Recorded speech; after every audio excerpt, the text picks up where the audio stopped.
way to bring together sciences and philosophy and really begin to address what at the time was a relatively new field of environmental ethics. But we're proud to have the program still going strong today. And, it was one of the first environmental ethics programs in the country, and one of the few that, that is out there and available to students today. So these seminars, like I said, have been going on since the inception of the environmental ethics programs.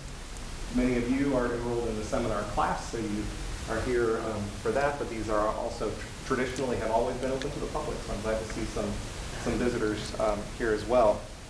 And we have all of our upcoming seminars and events posted on the Environmental Ethics website, and you can find that search, Environmental Ethics EGA. I encourage you to check out the calendar and see what else is coming up.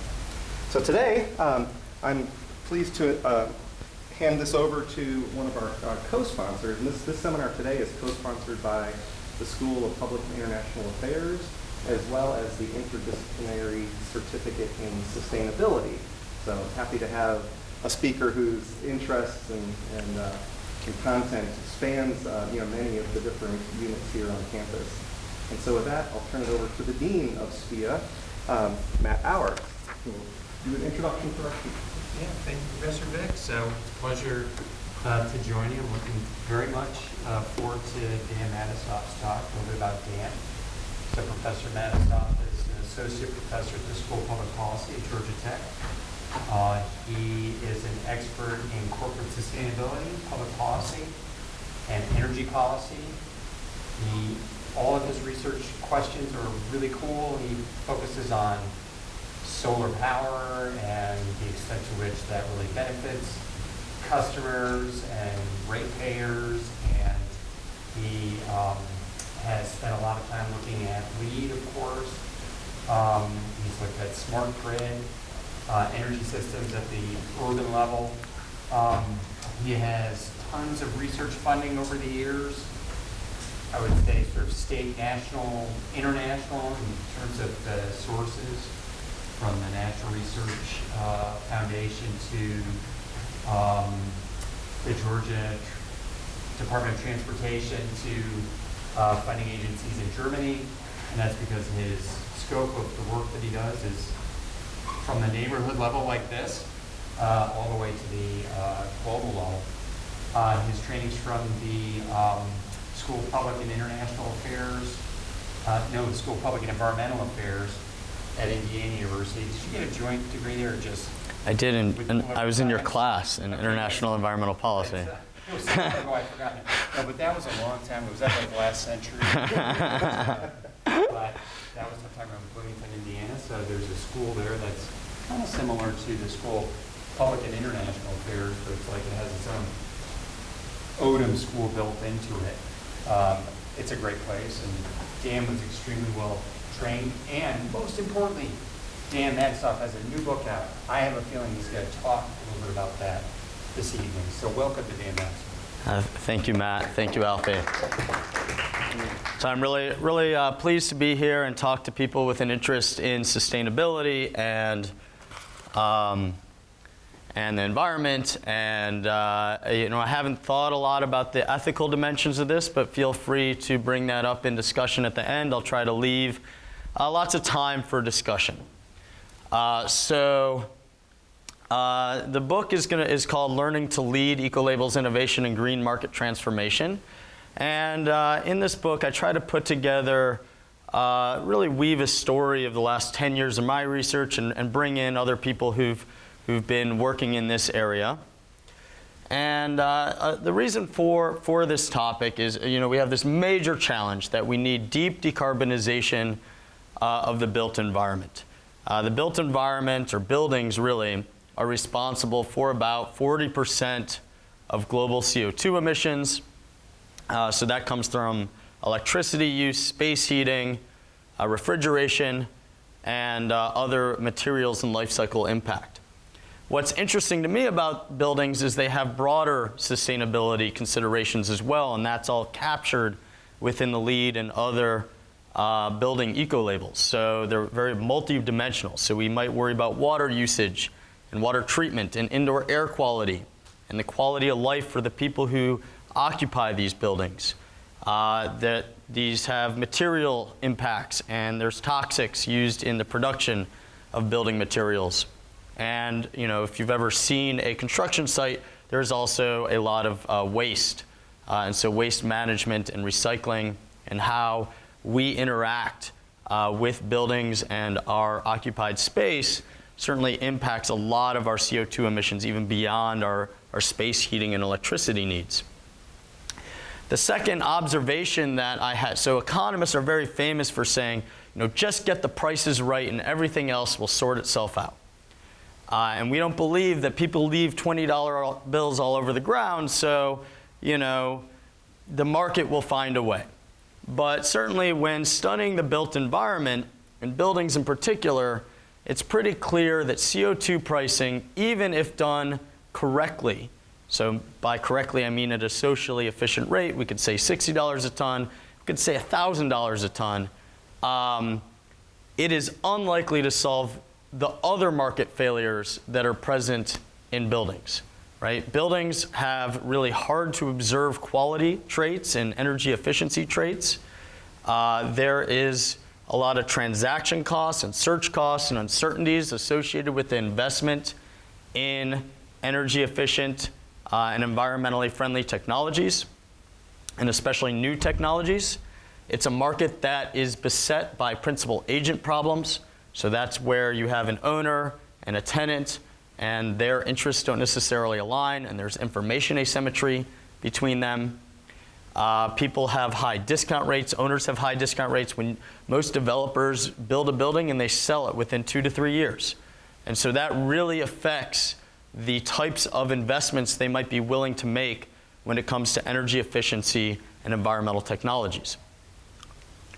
And so there are a whole bunch of frictions in this market that prevent it from operating optimally.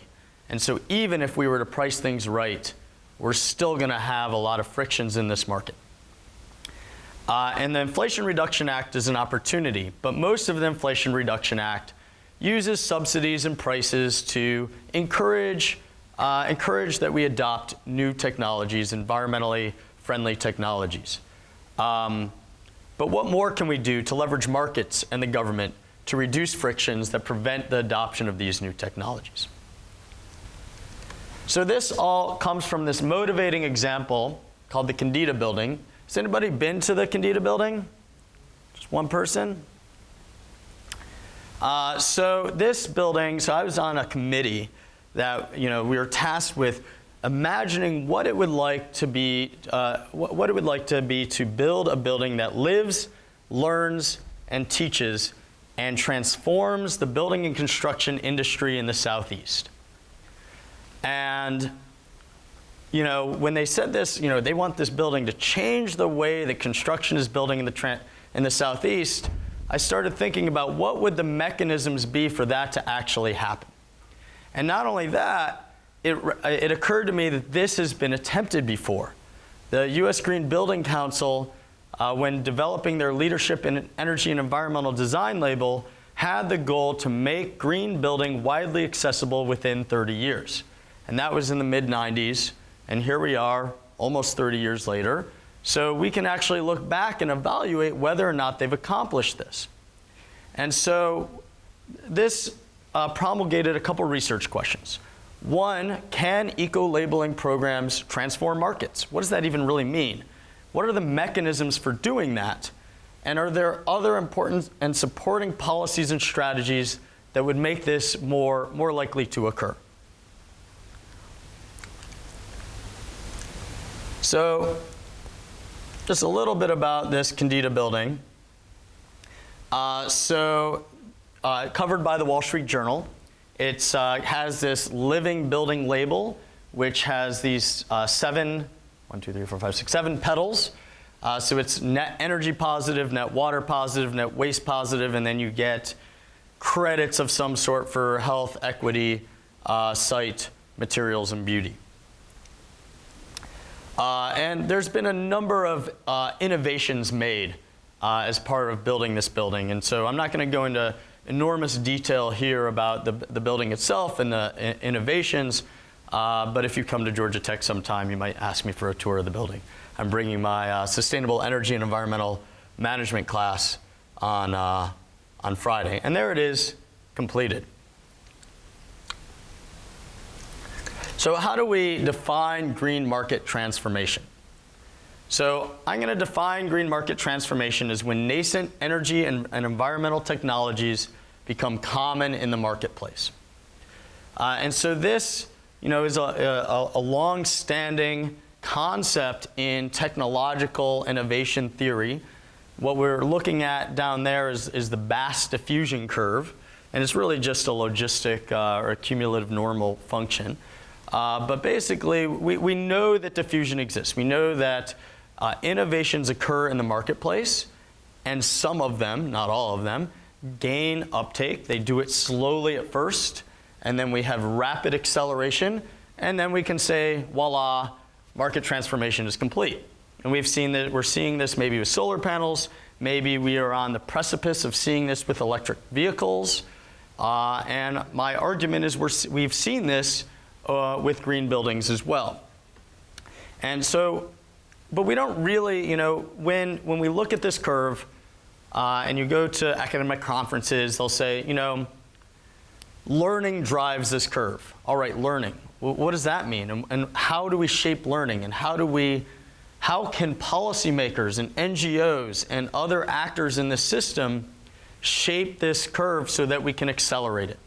Right? If we're interested in decarbonizing the built environment within, 30 years, how do we raise the bar, go that next step, and achieve market transformation?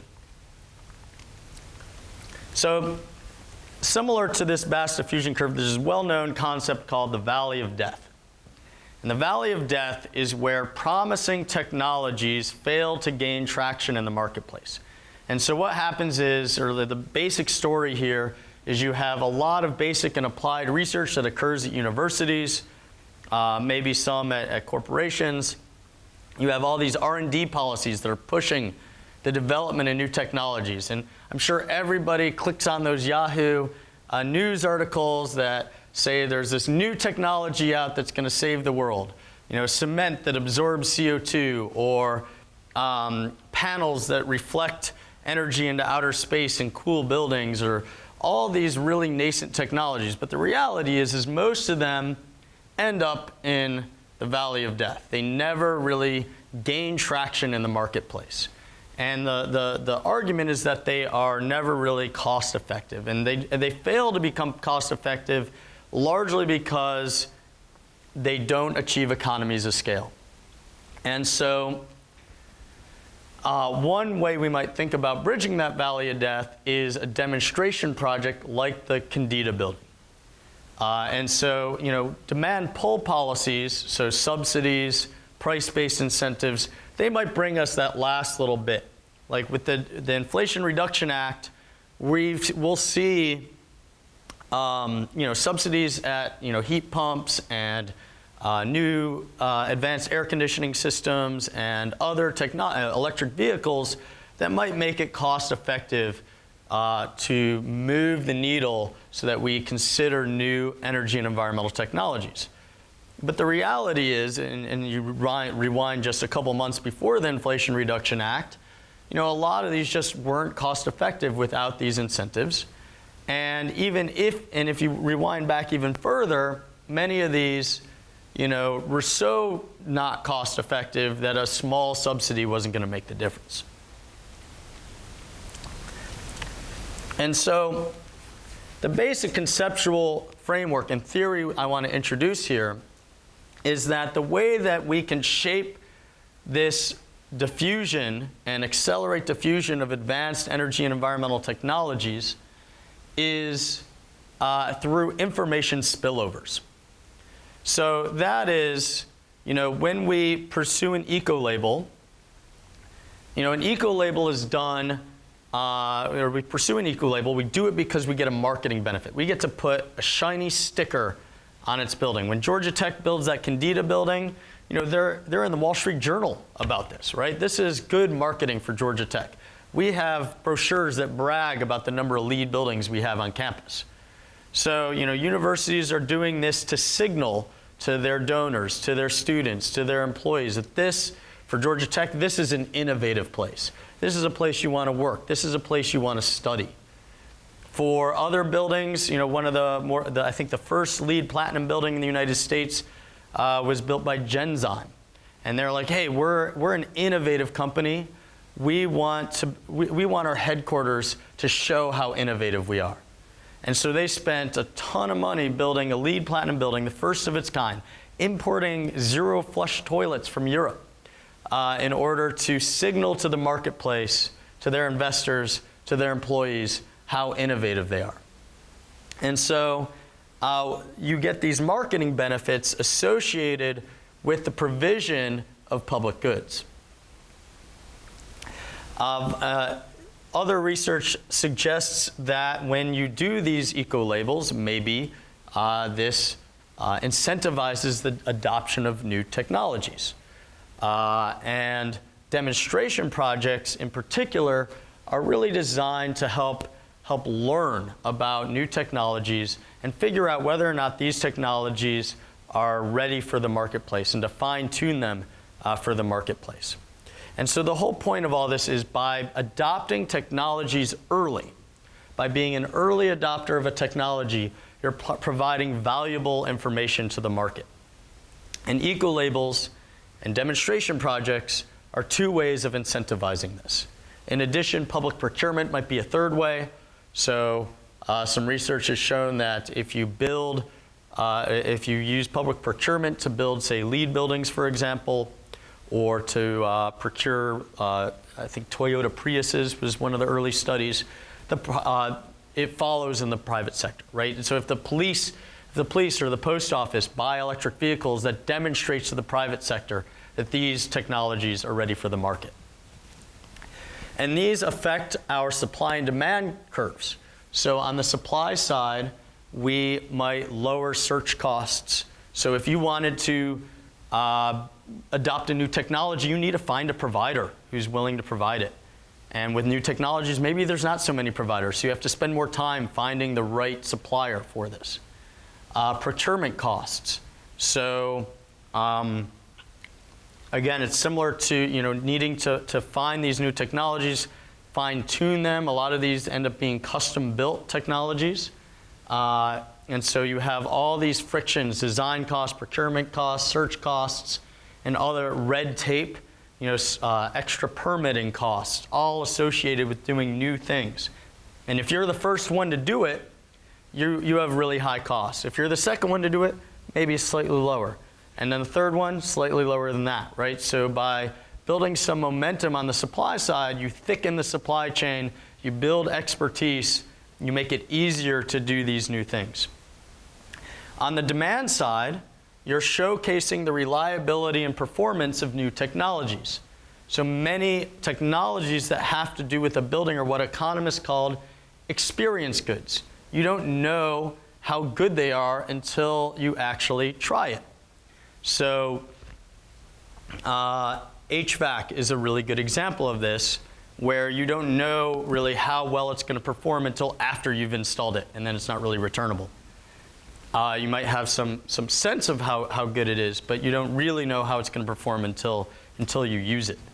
And then we have credence goods.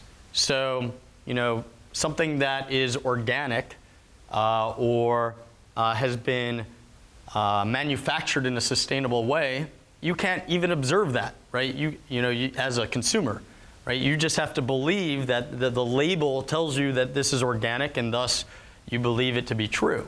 But if you go to a store and look at an organic orange versus a non-organic orange, you can't really tell the difference. So these are what we call credence goods. And so when you build like a living building, like the one I showed you, it turns out other people might want a living building, like Emory and Vanderbilt have University of Monterrey in Mexico. These are all schools that have come to look at the living building at Georgia Tech and say, it's a pretty cool building. We want one of these. And so that might be a visual cue or a peer effect, right? So we might want to keep up with the Joneses, right? If Georgia Tech has a living building, maybe Stanford wants a living building.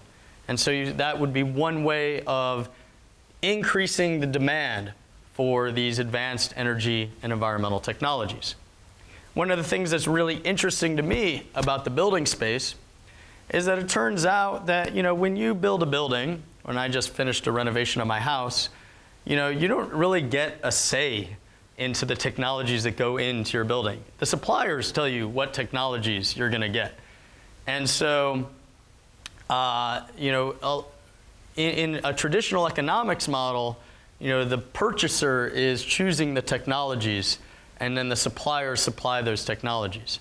But when you're building a building, you contract with the prime contractor, and the prime contractor is going to contract with subs, and the subs tell the prime which technologies they're planning to use in your building. And so if you're building a LEED building, all right, well, maybe there's different choices or they'll have some different recommendations. But it turns out that when we're building advanced buildings or trying to change the marketplace, a lot of the information is flowing from the suppliers to the purchaser and not the other way around. And so it's really important to make it so that the suppliers are aware of the advanced options that are available in the marketplace.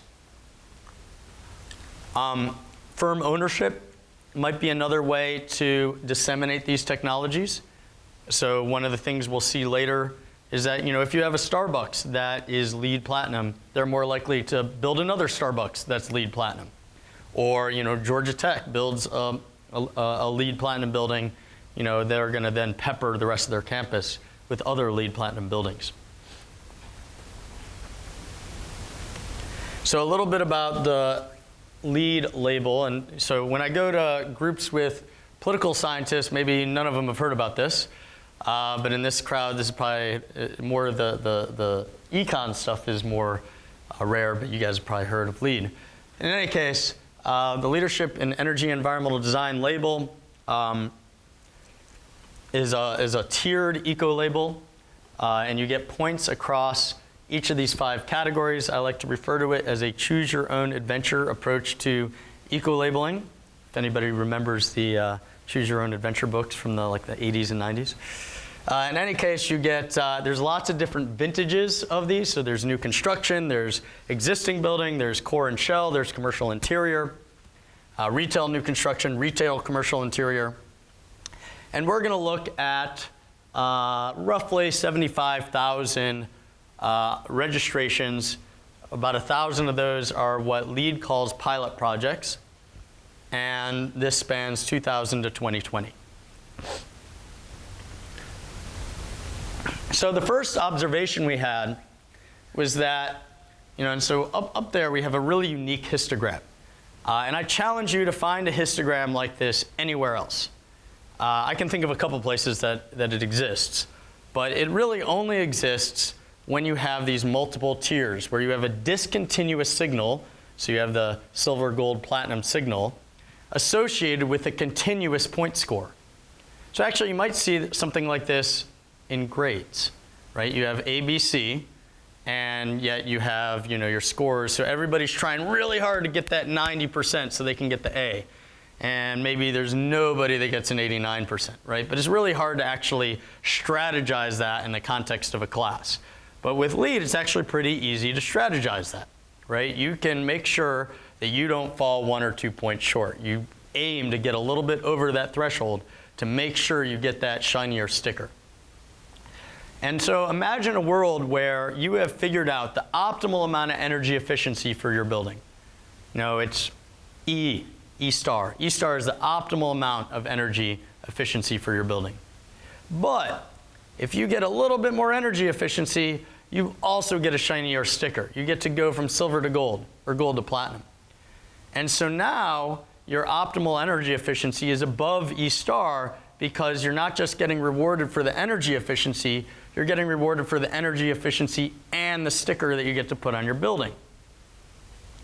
And so that's basically the premise here, where we prove that LEED causes additionality in investment in energy and environmental technologies. You would never do less energy efficiency because you get that marketing label. You would only do more energy efficiency. And so what we see here is that this multi-tier eco-labeling drives additional investment in energy and environmental technology. Green buildings are also a global phenomenon. So this is a sum of the 14 most popular eco-labeled building programs around the world. So certainly LEED is the biggest, but in England they have BREEAM. This became a big problem with the book because it's being published by Cambridge and they haven't heard of LEED, and they kept being like, what is this LEED thing you're talking about? Nobody cares about this. I'm like, no, it's the biggest one. We should care about this. But it's all over the world, and a lot of countries have their own labels as well. And remember that vast diffusion curve. Well, this is a graph of LEED buildings over time, demonstrating that logistic function where we had rapid adoption around between 2008 and 2015 or so.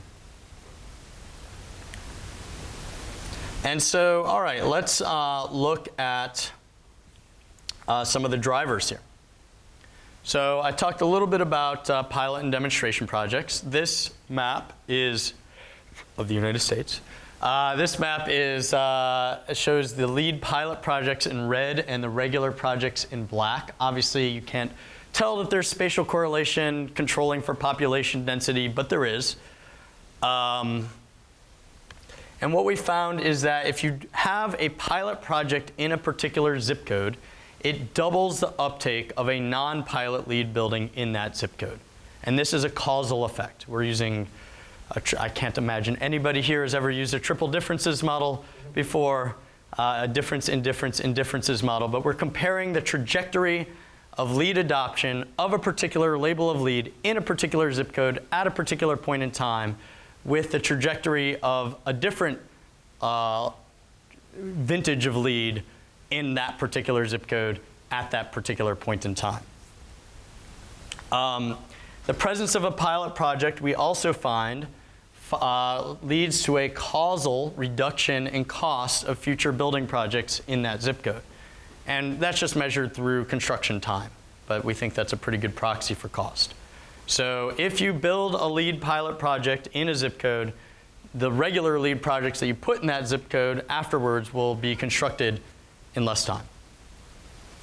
Government projects and universities have a spillover effect. So if you have public LEED projects in a zip code, you're more likely to get more private sector projects in that zip code. We also find that iteration matters. So one thing that was kind of interesting is the earlier pilot projects in a particular area don't seem to cause as much additional uptake. In fact, it might even dissuade future adoption. But as you iterate these pilot projects, they get more and more effective at pushing the market. And then the other thing we find is that the more and more, there was a hypothesis, this could have gone two ways.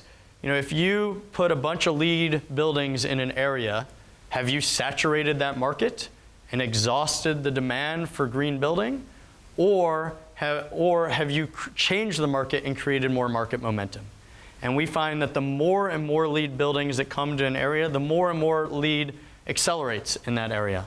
So we see this effect for market transformation more than we see a crowding out or a market saturation effect. We see this as a virtuous cycle. So, and so we say that this is consistent with a race to the top. So over time, so if we look at sort of buildings that are getting built over time, we see first that the whole distribution moves out towards the greener buildings. So the whole market is getting greener over time. So early on in LEED, you have some certified and some silver and virtually no platinum. And then over time, you're starting to get more gold. And then now certified isn't even very popular and you're getting more gold and platinum. So the first thing that's happening is buildings are getting greener. And when that might be because of reduction in cost, that's consistent with building those supply chains. The second thing that's happening, and it's really hard to tell from the graph, but there's two possibilities here. One, maybe over time you get a lot better at hitting those thresholds. Exactly. So you build to the threshold and you get your shinier sticker and you move on. But that is not what we see. Over time, less or a smaller percentage of the buildings occur right at those thresholds, and more go beyond those thresholds. And what we think is driving that is what we call technology learning. That over time, as we play around with these technologies, we actually learn, hey, people like having bike racks at work, and people like having daylighting in their offices and classrooms. And so a lot of these features that contribute to the user experience are desirable, and maybe we will do these anyway, even without the certification. And so what we're seeing is this kind of going beyond compliance suggests that we're learning about how great these technologies are, and then we're doing them anyway. And maybe they're also cheaper as well. So over time, we're seeing that these quality improvements and networks are accelerating learning through learning by doing. Costs are decreasing, that accelerates adoption, and all that contributes to this virtuous cycle. And what's kind of interesting is then, once that market starts getting saturated, once it's too easy to get gold and platinum, USGBC can restart the race.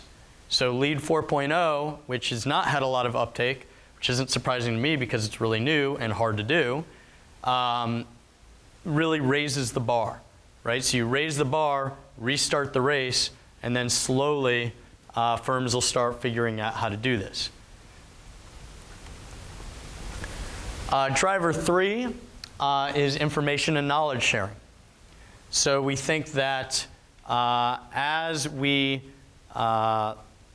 in order to do this well, we really need to spread the word. And we spread the word through networks. So USGBC is obviously a huge network of professionals and organizations sort of committed to, and it's what I call a green building movement.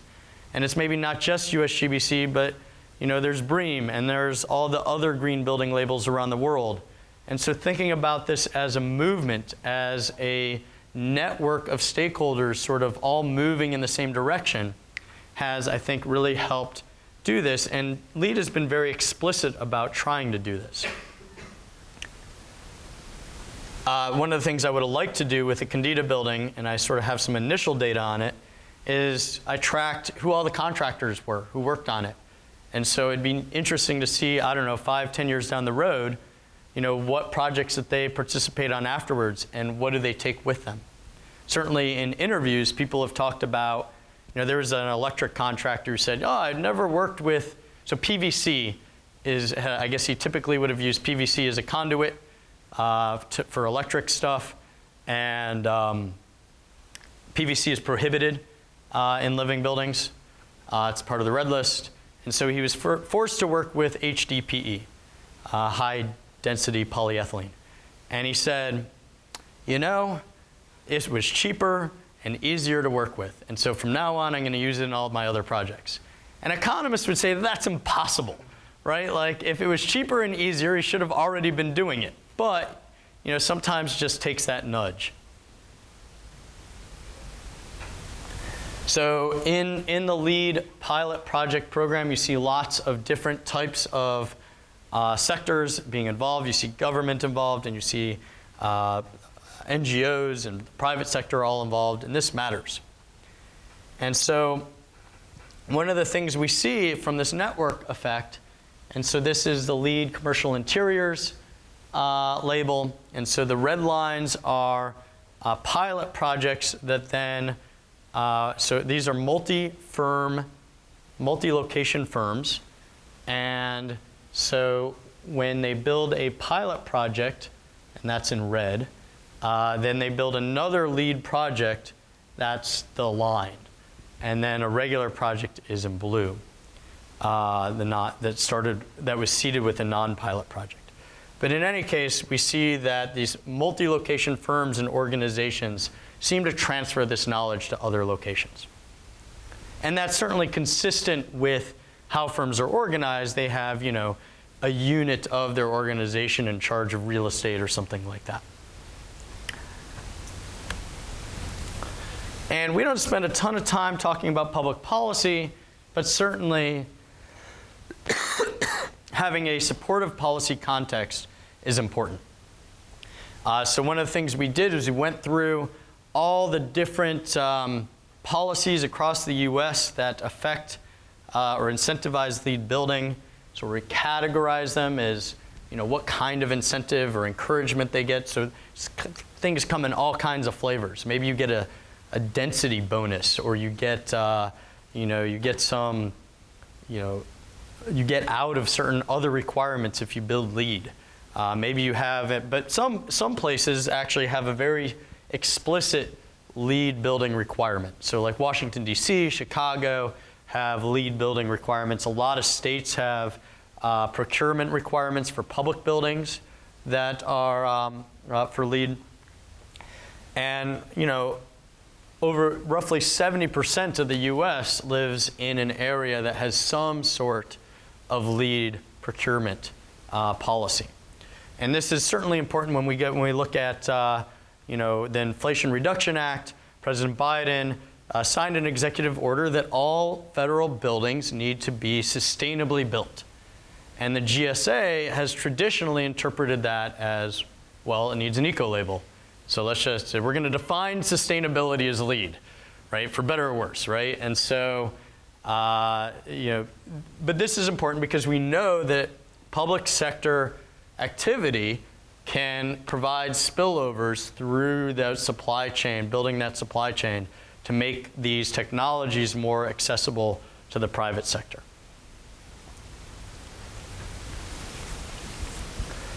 So if we're thinking about bridging that valley, right? Remember that we had R&D spending that, we create the technologies. And then often they sort of fall into that valley of death. But what if we have a series of policies and programs that don't just rely on government, but can rely on universities and NGOs and the private sector as well to build pilot and demonstrations, to use eco-labels to incentivize private actors to build greener buildings and get a marketing benefit in exchange for that. And we use procurement policies by governments and universities to help thicken that supply chain, right? Then we can get to a point where those demand pull policies can help move us that last stage. So how many folks have heard of Drawdown Georgia or Georgia Drawdown? Couple? So I worked, I was the lead author on the built environment and refrigeration and recycling and a couple others, along with some folks at UGA who are doing ag and forests and that kind of stuff. And so we modeled 20 techno-economic solutions based on their achievable potential and technological potential. And we looked at the costs associated with a 1% reduction of CO2. And so one of the things that we found is that, if we can push some of these technologies, there's a lot of opportunity, especially in retrofitting buildings, but also in new buildings as well. And so where do I go from here? So one of the key insights from this is how do we think about how policies interact, right? A couple slides ago, I showed, 5 types of policies that we, think of those as levers that we can pull. And we need to pull those maybe in a particular order, and we need to pull them with specific strength. And so how do we think about pulling different policy levers in a particular order, and how much force do we apply to them? A key insight from Lynn Ostrom, and I left this slide in, I was just last week at the Ostrom workshop at Indiana. But a key insight from Ostrom is that climate change will be best addressed via a polycentric approach that acknowledges local governance and local benefits. And she advocated that understanding individual institutions and their rules the rules that make each institution successful or not. And so how do we think about, with the built environment, we have an opportunity to think about local benefits, where maybe the CO2 part is maybe a co-benefit. And that stuff might be, and certainly from an Austrian perspective, way easier than trying to just regulate CO2. Economics in particular has had a hard time understanding what I call the effect of the treated on the untreated. So these spillover effects. All our statistical tools that we learn in economics are designed to control for that, to not allow for a spillover effect between the treated and the untreated. But yet changing norms and changing rules and changing how society works likely matters quite a bit. And so using things like keeping up with the Joneses, where, yeah, I didn't, buy an Ecolabel, but I want to build a building like the ones that they have down the street, that can be a powerful tool for disseminating advanced energy and environmental technologies. And then the reality is we're not just going to adopt price incentives, right? So that's a big part of it. But we're going to need information policies, procurement policies, and others. And so it's important to understand how these policies interact. Is there an order that they should be adopted? How do these tools interact in different policy and institutional contexts? And how hard do we pull these levers and in which order? And so from there, I'd like to open it up for questions, discussion, that sort of stuff.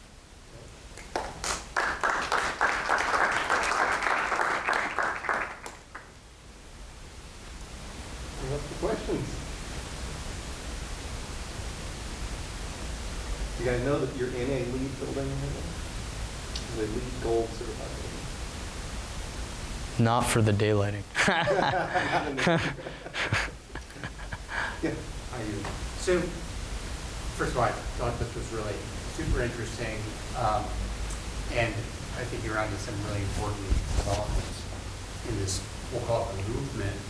The thing I'm trying to understand in the movement is how much of it is the U.S. Green Building Council? Like, to what extent is this behavior sort of driven by the Ecolabel and the affinity for silver, gold, platinum, and I always sort of wonder about all those institutions, including our former institution, where we have these conversations about new buildings, and maybe things have changed because of some of the trends you talked about. What about the prospects of doing LEED certification? They'd say, well, we don't want to pay the GBC the fee, the consulting fee. And so instead, maybe we'll do some subset of the things that they would do. And we're going to say that this is a pretty green building. I mean, maybe it's sort of cute yellow, it's on the way to being green. It's got some features, but not enough to get us to gold or silver or whatever. And you sort of then think about that in terms of like, does your data capture the greenish buildings? And then you sort of wonder about, what about the power of like open source, where like, do we really want to reapply the U.S. Green Building Council? And what we're really interested in is the first slide, which is producing, the carbon flux, the buildings contribute, and so forth. So I don't really have a well-formed question here, but to some extent, your presentation kind of reifies USGBC, and you're sort of like, well, are they sort of catalytic, or to what extent, we could have done something comparable to that in an open source environment where, we don't have friction in the form of USGBC saying, well, in order to get the Ecolabel, you really have to go through us. And I understand that there are the other brands out there, but. Yeah, so it is certainly true. And in fact, that is the changing norms and spillover effect that maybe we can't even measure, right? We can sort of measure it within the label between the pilot projects and the non-pilot projects. There's no data on the non-LEED buildings. But certainly the hypothesis would be that there's spillover between LEED and non-LEED. And certainly that happens both explicitly through building codes essentially being updated to LEED silver or LEED gold. And it happens implicitly through organizations like, even like Georgia Tech, saying, all right, I mean, Georgia Tech hasn't really done this. They've gone back to doing LEED buildings. But I've definitely talked to organizations that are like, all right, well, we built a LEED building, and we learned how to do it. And so now we're going to build our other buildings to that specification, but we're not going to certify because we don't want to pay the fee. Now, by paying the fee, you get the sticker, right? And without the fee, you don't get the sticker. Because recall that, energy performance, building performance is really hard to observe unless you have, some sort of certification. Now you can do it through, energy bills, and you can measure some of the things that go into LEED and observe them after the fact. But I think one of the reasons this, especially maybe less at universities, but certainly in the private sector, has a lot of value is that, all right, let's say you're a developer and you build a building and you want to sell it, you have a sticker, and that sticker sort of certifies quality. And so that I think is, important. Now, the other part of your question was how much is like USGBC driven this? I think a fair bit, although it's hard to prove. Certainly, the fact that this eco-label has become kind of like the de facto green building standard for the United States. That GSA is, using this as a procurement standard, right? So even in many cities that have this, or have procurement policies, it's not you have to do a LEED certification. You have to build to LEED Silver or equivalent, or LEED Gold or equivalent. So really, everything that we're measuring ostensibly is the tip of the iceberg. That really what's going on underneath is this huge market shift that we can't even really observe. So I would say we've underestimated the extent to which that this market transformation is happening, because we're only observing the changes when people bother to certify. But if they're not bothering to certify, our hypothesis is that many of these practices that LEED pioneered, and like low VOC paints might be one example, although some people would attribute it to California changing their policies. Many of these have become common in the marketplace even without the standard. So, I mean, in my home renovation recently, I noticed they were using low VOC paints even though I didn't request it. And so I thought that was kind of interesting. And those didn't even exist like 15 years ago. Yeah? So when it comes to LEED buildings, how can you incentivize that companies maintain their LEED status? Like, what if something goes wrong and their building doesn't have the characteristics that meet LEED standards? How can you keep them at that level? Yeah, so there's a process called recommissioning. And like Georgia Tech, I think recommissions its buildings every 5 years. And it's basically the process of, and especially as we become more advanced in our buildings and they have all these sensors and high technology in them, making sure all this stuff is working properly. And so I don't know how you incentivize recommissioning, whether it becomes a policy or a law, or you use information disclosure. Like the city of Atlanta has an energy disclosure law now on the books, where buildings, I think larger than 20,000 square feet, are supposed to report their annual energy consumption. I think it would be better to move towards monthly, or I don't know, more fine. There's like a sweet spot. You don't want necessarily hourly usage disclosed publicly, but monthly usage might go a long way towards making sure that people are aware of how much energy they're using. And I think that stuff facilitates the opportunity to sort of catch when things aren't in sync and aren't being kept up to date. And when we did the Georgia drawdown stuff, recommissioning was seen as one of the more cost-effective tools for large buildings. I like the example that you described when you showed the Bass curve and then LEED buildings that are kind of following that curve. And I was thinking as you were talking about that, like, what happens into the future? But I think you answered that by saying USGBC can restart the race by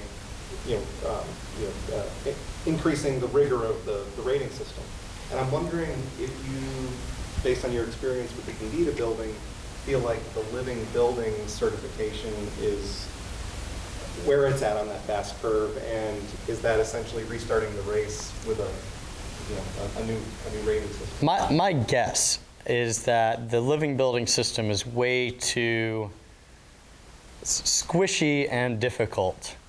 I don't quite understand how equity, health, and beauty are assigned. Like, those don't seem like things that you can check a box for as easily. Like, the reason like LEED is scalable is because you can just check boxes and get your certification. So LEED 4.0 raises the bar in a number of ways, like requiring real-time energy monitoring and reporting and that kind of stuff. And requiring significant more energy efficiency and other things. It is still interesting though, like the living building had a slide that I was looking at in another presentation that I gave, where the leader of the Bullitt Foundation, which built the Bullitt Center, which was the first living building in the United States, it's out in Seattle, and it was actually the same team, so this is that network effect. It was the same team that built that building in Seattle, partnered with local architects and a design team in Atlanta to build the Candida building. And so here's this transfer of knowledge from Seattle to Atlanta. And the Bullitt Center in Seattle was $1,200 a square foot. And the Candida building at Georgia Tech was about $550 a square foot. And traditional like academic construction is usually like $200, $250 a square foot. So you see, like, just from iteration 1 to iteration 2, huge drop in cost. Now it took 5 years. Now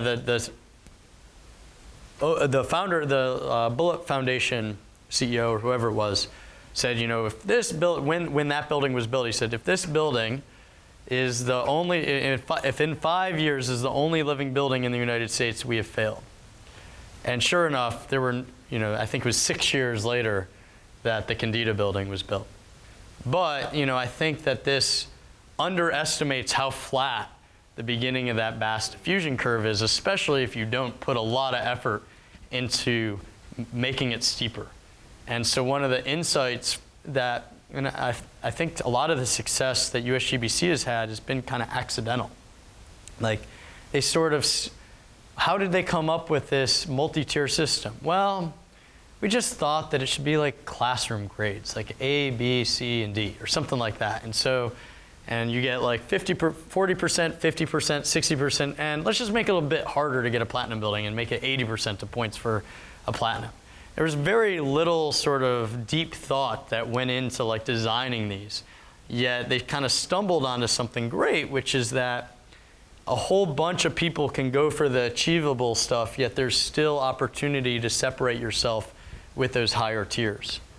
And so the living building label, I worry, is a bit difficult. You can go for a pedal, so you can just go for the energy pedal or the water pedal.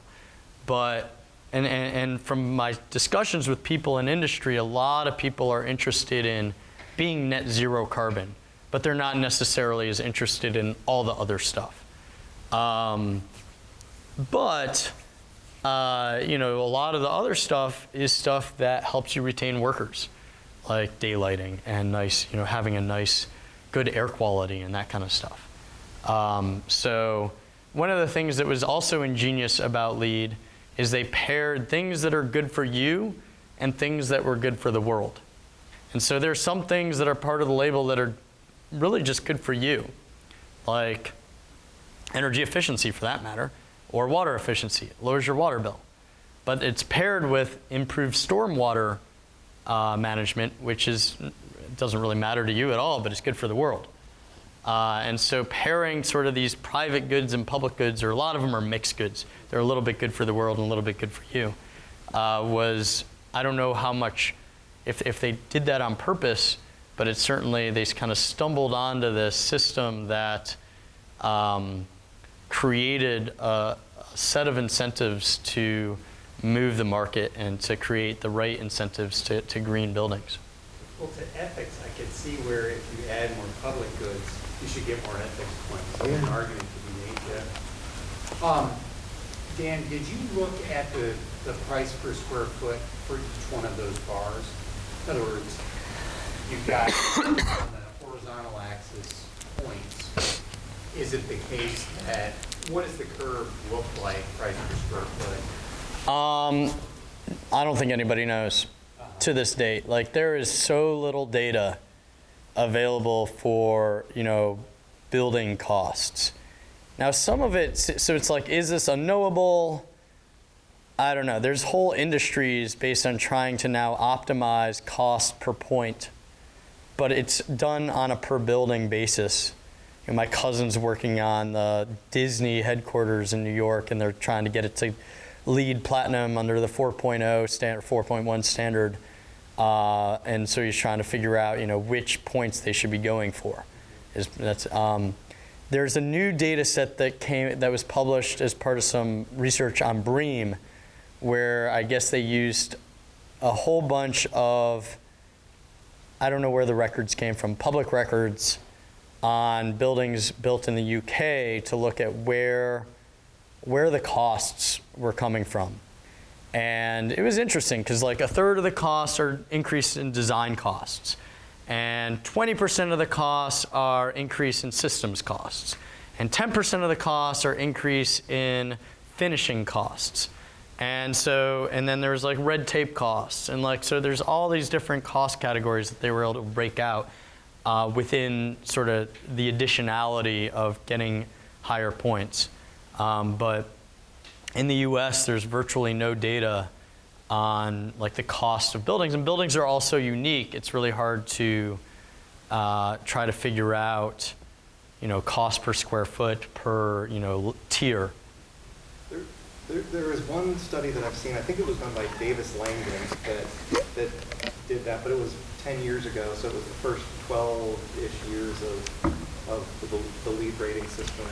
But generally, what I've seen, in published information is that the certified silver and gold certifications are a pretty nominal increase over conventional construction, but platinum is a good 6 to 8%. Right, and maybe we're kind of seeing that there. I mean, you can almost feel like you're seeing this inflection or a proxy for price elasticity with that, because there's so much decay there with platinum.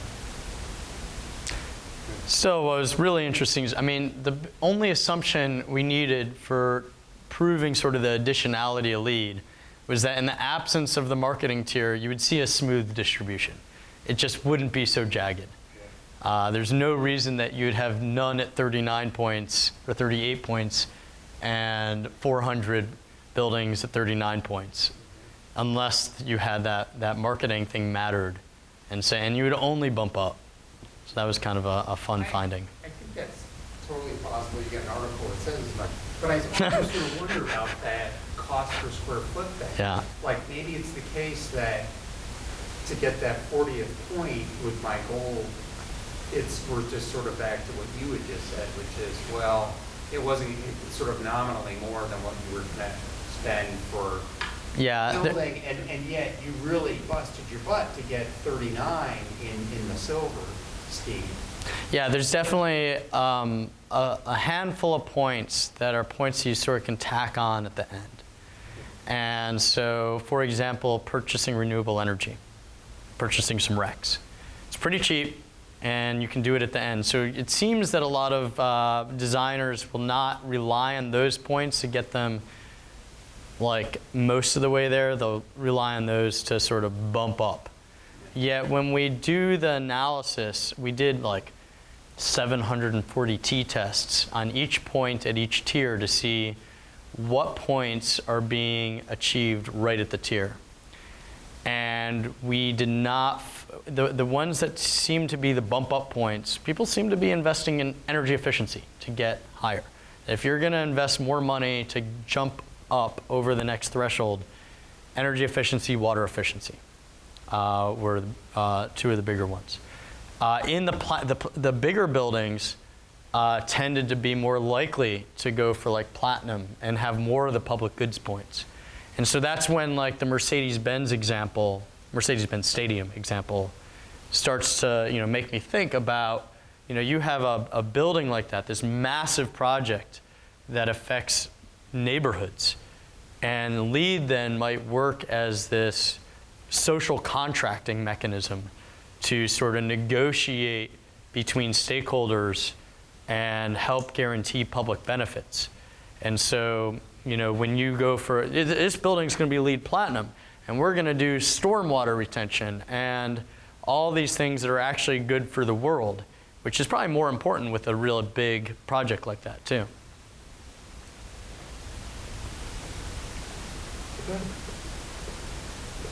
And this kind of certification interact with building users. I'm thinking, for example, in a university, how this certification can improve students' environmental behaviors or skills. You mentioned air quality. I think that there are other. Yeah, so in one of the papers, we tried to divide all the points that you can get between ones that are purely public and ones that have some private benefit. And then even within there, there's ones that have private benefit that accrue to the people who occupy the building, and there's ones that accrue to the people that own the building. And so we didn't find any obvious patterns in sort of the types of buildings that are doing what.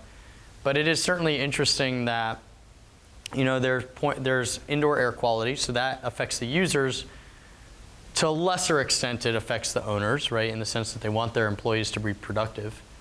You have points like daylighting and views, right? That affects the employees, right? And that probably doesn't affect the owners, but it does indirectly through, again, employee productivity. A lot of it certainly seems from interviewing people and talking to people that a lot of the companies that are doing this as a signal to their employees. They want their employees to feel good about coming to work and to work in a really nice building. And there's a lot of research that shows that they're more productive when they do. And so, it might be a little bit cynical to think, oh, this is just a ruse to get us to just like to be at work more. But it is also true that we prefer to work in a place that has good views and better air quality, right? So if you're thinking about a university campus, right, some of this is about signaling to donors. And I think traditionally it's thought about signaling to donors, or to prospective students, but it's also to the professors and the students who are there. So the eco-label, and I didn't really go into signaling theory, but an eco-label is a way of communicating hard to observe characteristics to an audience. So, and so LEED being one of these, right? USDA organic, right? It communicates hard to observe characteristics about how produce was produced to consumers, right? ISO, which is another well-studied label. I don't know if it's an eco-label, but it communicates to investors and supply chains that this factory has an environmental management system in place and has checked the boxes on some basic safety standards. Right? And in the US, pretty much everything is ISO certified, but abroad, maybe not so much. And research by Asim Prakash and Matt Potowski show that, places that have more ISO certified facilities have better environmental outcomes and fewer accidents, that kind of stuff. We took a look at eco-labels for sugar and coffee and that sort of stuff. You see similar stuff. Some credits that are sort of good for the producer and the farmer, and some that are more just good for the world. And so there's a pattern to sort of lumping these mixed goods together and then getting certified for it, and then being able to sell it under the Fair Trade or Rainforest Alliance or UTZ labels. Yeah. After the construction of Medina, how many more buildings on the campus also took on the LEED certification, whether existing or new implicitly? So how is that? So, I mean, it's hard to count. I mean, like LEED, I mean, the Candida building opened like 2 years ago. So there's been other buildings that have opened since, but, and the Candida building was LEED Platinum, but is also a living building. We haven't built any other living building since. But I can tell you a couple interesting stories about diffusion. So there is a technology called chilled beam HVAC. We got a nice vignette about this in the book. And chilled beam HVAC, I think, has been in use in Europe for, I don't know, decades, and in use in Australia for decades, but has never really been used in the Southeast. And I guess Furman University did a library where they use this chill beam system. Basically, you're running a cool water through a pipe and blowing air over it, and then it chills the building. And it hasn't been used in the Southeast, mostly because of humidity. And you're going to get condensation and dripping and that kind of stuff. And the LEED facilities guy at Georgia Tech saw this presentation about this from Furman University at a conference, and then he decides to try it in, I think, one lab or one part of one building, and then he does it in like a wing, and then he does it in the library, and we had built a new library recently, or library extension, and then it got then they convinced, so we just built this giant building called CODA in Tech Square, but it's actually built by a private developer, and Georgia Tech just purchased naming rights and leased 10 floors of it indefinitely. And they put this chilled beam in this giant office tower in Tech Square. And so here we see this sort of iteration and gradually experimenting and getting bigger with the technology, and then you get it, all of a sudden it transfers to the private sector, and Portman and Associates used it for this really big building. Now they've had a lot of problems with it, so I don't know if it's going to continue. But there was like dripping and stuff like that. But one of the things you need is a DOAS, dedicated outdoor air system, if you're doing that. And I think they skimped out on that in CODA. So you need it not to be super humid. In the Candida building, they have DOAS and they have radiant cooling, which is one thing they were really nervous about, because they put all these chilled pipes in the floor, and you have the cement floor, and if you have humid air in a cold floor, you could get condensation. Now, so far, it's been actually really good, and they haven't had any problems with it, but that was certainly a concern.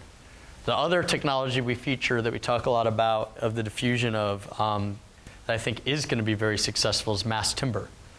And you see them building taller and taller buildings across the world using this mass timber technology. And in the Candida building uses, the whole building isn't mass timber, they use some of it. But in Atlantic Station in Atlanta, there's a building that used mass timber, and a few buildings around are using it, and people are pretty excited about the ability to build taller, sturdier, more resilient buildings that are lighter weight, and so you need less concrete footers and stuff like that with mass timber. In your market transformation studies, did you get, or this may be a future paper, looking at the consulting industry and what kind of market transformation there's been in creation of jobs? I'm thinking just the massive increase, the vast curve of things like energy modeling and commissioning and construction and demolition, waste salvage. Yeah, I mean, we didn't really try to measure any of that, but certainly that was one thing that occurred to me while we were, surveying and interviewing a lot of these contractors, was how many of them had these really specialized niches, like the blower door people, right? All they do is blower door testing, right? And it just always amazed me, the people, how the wonders of capitalism, that you get this really niche job, just testing the pressure of the air pressure of a building.